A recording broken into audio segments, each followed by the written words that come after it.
जय हिंद दोस्तों, वंदे मातरम। अगर इस समय पर किसी मूवी को लेकर बज़ बना हुआ है तो वो सिर्फ और सिर्फ कांतारा को लेकर। कांतारा पहले अपनी जो रीजनल लैंग्वेज उसकी कन्नड़ है उसमें रिलीज़ हुई थी।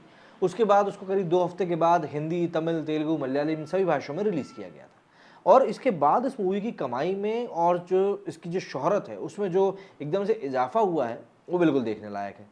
वीकेंड पर अभी जो बड़ी-बड़ी मूवीज़ का अच्छा बिज़नेस की उम्मीद की जा रही थी कि भाई ये मूवीज़ अच्छा बिज़नेस करेंगी, उन मूवीज़ ने भी अच्छा बिज़नेस नहीं किया है। अब ऑब्वियस सी बात है, मतलब यहाँ पे मैं बात कर रहा हूँ राम सेतु की और थैंक गॉड की। इन दोनों ही मूवीज़ ने अच्छा प्रदर्शन नहीं किया और कहीं न कहीं अपने-अपने मोर्चे पर फेल साबित हुई। अब यहाँ पर जब हम बात करते हैं कांतारा की, तो देखिए एक सवाल बहुत लाज़मी सा उठता है कि कई सारी ऐसी मूवीज़ हैं, मतलब जो कि अगर मैं गलत नहीं हूँ तो हिंदी में डब करके जिनको कि ऑलरेडी यूट्यूब पे डाला गया है, जैसे कि विक्रम वेदा भी है, जो कि अपनी रीजनल लैंग्वेज में काफ़ी हिट रही थी और हिंदी में डब करके इसको रिलीज़ किया गया था, उसमें भी काफ़ी लोगों ने देखा था। लेकिन उसके बाद भी इसका हिंदी में रीमेक बनाया गया और अब एक तबके ने सुगबुगाहट शुरू कर दी कि भाई कांतारा इतनी ज़्यादा सक्सेसफुल हुई है कि इसका हिंदी में भी अब रीमेक बनाया जाएगा। और इसी के ऊपर ऋषभ शेट्टी ने जो चीज़ कही है वो बॉलीवुड की आंखें खोल देने वाली बात है। ऋषभ शेट्टी ने पिछले दिनों रिलीज हुई फिल्म कांतारा इस साल की ब्लॉकबस्टर फिल्मों में से एक बन चुकी है। शुरुआत में सिर्फ कन्नड़ भाषा में रिलीज हुई इस फिल्म की धमाकेदार कमाई को देखते हुए इसे बाद में कई भाषाओं में डब और रिलीज किया गया था। इसी क्रम में फिल्म का हिंदी संस्करण 14 अक्टूबर 2022 को बड़े पर्दे पर आया था, जिसके बाद से ये बॉक्स ऑफिस पर बहुत अच्छा प्रदर्शन कर रही है। इस तरह से ऋषभ शेट्टी की यह फिल्म पिछले 1 महीने से भी ज्यादा समय से सिनेमाघरों में काबिज है। कांतारा की कमाल की सफलता के बाद इसके निर्देशक, अभिनेता और निर्माता ऋषभ शेट्टी की खुशी का ठिकाना नहीं रहा। ऐसे में हाल ही में एक इंटरव्यू में ऋषभ शेट्टी ने फिल्म की सफलता से लेकर इसके हिंदी रीमेक तक कई सारे सवालों के जवाब दिए। तो चलिए जरा जान लेते हैं सुपर डुपर हिट फिल्म के निर्माता ऋषभ शेट्टी का हिंदी रीमेक के बारे में क्या सोचना है। हाल ही में कांतारा स्टार ऋषभ शेट्टी ने एक मीडिया संस्थान को दिए एक इंटरव्यू में फिल्म के हिंदी रीमेक को लेकर खुलकर बात करी। इस साक्षात्कार में ऋषभ शेट्टी ने अपने दिल की बात को लेकर बड़ी बेबाकी की सबके सामने रखा, जो कि काफी चौंकाने वाला था। ऋषभ से जब पूछा गया कि कांतारा का हिंदी रीमेक बनना चाहिए, इस सवाल का जवाब देते हुए अभिनेता ने कहा कि कांतारा का हिंदी रीमेक बनने का कोई चांस नहीं है। ऐसा मुझे लगता है और यही सही भी रहेगा, क्योंकि पहले ही फिल्म का डब किया हुआ हिंदी वर्जन रिलीज हो चुका है। इसके बाद जब ऋषभ से पूछा गया कि अगर फिर भी फिल्म कांतारा का हिंदी रीमेक बना तो इसमें कौन सा बॉलीवुड अभिनेता सबसे बेस्ट होगा, ऋषभ ने इस सवाल का बड़ा ही चौंकाने वाला जवाब दिया। ऐसे किरदारों को निभाने के लिए आपको जड़ों और संस्कृति पर विश्वास करना होगा। हिंदी फिल्म इंडस्ट्री में कई बड़े अभिनेता हैं जिनकी मैं प्रशंसा करता हूं, लेकिन मुझे रीमेक में कोई दिलचस्पी नहीं है।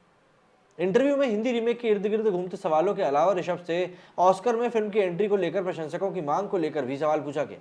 ऑस्कर में कांतारा के प्रवेश के पक्ष में लोगों के बारे में पूछे जाने पर अभिनेता ने कहा कि मैं उस पर किसी भी तरह की प्रतिक्रिया नहीं देना चाहता। मैंने अभी इसके बारे में 25,000 ट्वीट देखे हैं, इससे मुझे खुशी होती है, लेकिन मैं उस पर टिप्पणी नहीं कर सकता क्योंकि मैंने इस सफलता के लिए काम नहीं किया। मैंने बस काम किया काम करने के लिए। आपको बता दें कि कांतारा सिनेमाघरों में शानदार प्रदर्शन कर रही है। इतना ही नहीं, फिल्म को देखकर बड़ी बड़ी हस्तियां भी अब इसकी तारीफ करते थक नहीं रही। वहीं इन सब चीज़ों के बीच में एक चौंकाने वाली बात भी सामने निकल कर आई है। वनवासी हिंदू संस्कृति में बनी कन्नड़ फिल्म कांतारा पूरे भारत में धूम मचा रही है। इसके लेखक और निर्देशक करने वाले ऋषभ शेट्टी ने इसे मुख्य भूमिका भी निभाई है। उनका कहना है कि इसमें अभिनय करना उनके लिए सबसे कठिन था। उन्होंने बताया कि देवकोला वाले दृश्य की शूटिंग से लगभग 1 महीना पहले ही उन्होंने मांसाहार का त्याग कर दिया था। बता दें कि कर्नाटका के वनवासी इस त्योहार को मनाते हैं। फिल्म के एक सीन में जिसमें ऋषभ शेट्टी की पीठ पर आग वाली छड़ी से वार किया जाता है, अभिनेता ने बताया कि यह दृश्य एकदम वास्तविक है। ऐसे में उनकी पीठ पर जले के कई निशान भी। उन्होंने बताया कि हाव भाव और एक्शन के कारण अभिनय वाला कार्य कठिन था। ऋषभ शेट्टी ने बताया कि देवकोला नृत्य के दौरान उन्हें शरीर पर 50-60 किलो का अतिरिक्त वजन ढोना पड़ा।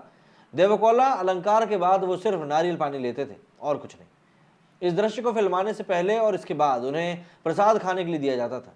दिन का अंत होने तक उन्हें काफी थकावट हो जाती थी। उन्होंने बताया कि फिर भी वो काम करते थे ताकि दूसरे लोगों की ऊर्जा कम ना हो। ऋषभ शेट्टी ने कहा कि वो शूटिंग के दौरान कई कठिनाइयों की बात नहीं करते थे, लेकिन अब मीडिया पूछ रहा है तो उन्होंने सब बताया है। उन्होंने पीठ पर आग से दागे जाने वाले दृश्य को लेकर कहा कि भले ही दर्दनाक था, लेकिन उसके बाद भी उनके मन में ये बात थी कि उनको बस ये करना है, मतलब करना है। बता दें कि अब तक कांतारा ने दुनिया भर में 275 करोड़ रुपए कमाई कर ली है। फिल्म की सफलता के बाद ऋषभ शेट्टी ने रविवार 30 अक्टूबर 2022 को मुंबई के सिद्धिविनायक मंदिर भगवान गणपति के दर्शन के लिए पहुंचे। वहां उनके कई प्रशंसक भी जुट गए, जिनके साथ उन्होंने सेल्फी भी ली। हाल ही में उन्होंने चेन्नई में सुपरस्टार रजनीकांत से मुलाकात करी थी और उनका आशीर्वाद लिया था। रजनीकांत ने उनकी फिल्म की तारीफ भी करी थी और उनको सम्मानित भी किया था। और अल्लू अर्जुन की बात भी हमने करी थी कि कैसे अल्लू अर्जुन ने भी इस मूवी की काफ़ी ज़्यादा तारीफ करी थी। तो ऐसे में हिंदी रीमेक को लेकर ऋषभ शेट्टी ने तो अपनी बात को साफ कर दिया है। लेकिन बॉलीवुड वो एकदम कहते हैं ना गिद्ध इंसान है जो कि हर एक चीज़ का रीमेक बनाने के पीछे इस कदर पड़ जाता है कि भले ही उसकी आत्मा ही क्यों ना खराब हो जाए। आपको क्या लगता है, क्या इसका हिंदी रीमेक बनना चाहिए? मुझे कमेंट करके ज़रूर बताएं। मेरे स्टूडियो फिलहाल इतना ही। जय हिंद, जय भारत।